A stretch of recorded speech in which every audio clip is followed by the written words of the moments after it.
Kandidati për kryetar të komunës së Gostivarit nga Vlen, Nevzat Bejta, me rastin e festave të fundvitit, ka vizituar qendrën për persona me nevoja të veçanta Bashkarisht Mundemi.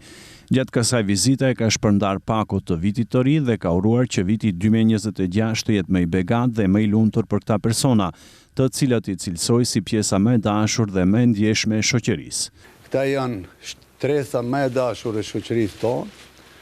Edhe unë me dëshirën më të madhe erdha t'i nderoj se tash është më fund viti,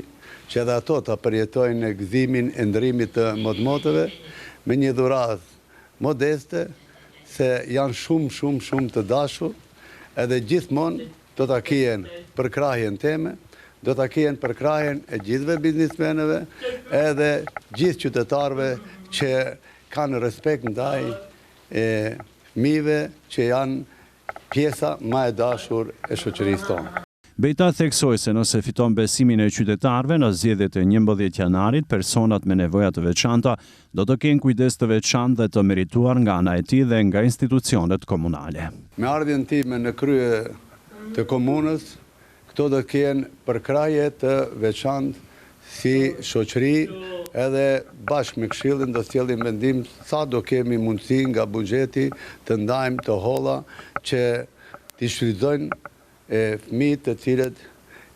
i trajtojnë në mënyrën më njerëzore se i kam si engjëll. Nga ana tjetër, drejtuesi i qendrës Bashkarisht Mundemi, Shpend Salia, falenderoi Nevzat Bejtën për vizitën, duke shtuar se mbështetja e tij nuk ka munguar as në të kaluarën, si në aspektin moral, ashtu edhe në atë institucional. Është kënaqësi sot presim kryetarin zotërin Nevzat Bejta të jetë prezent këtu, na respekton këto fëmijët, ti gëzon me dhurata simbolike të cilët dhe megjithëse me kryetarin, kandidatin për kryetar komunës zotërin Nevzat Bejta, kemi qenë shumë herë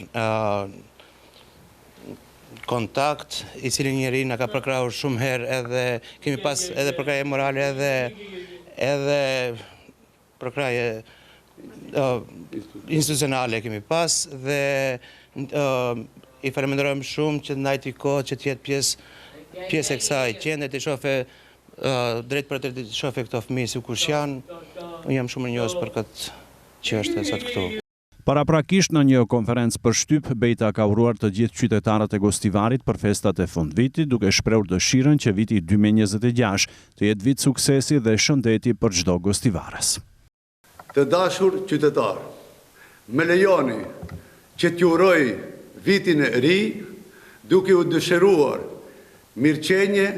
paqë, dashuri, shëndet,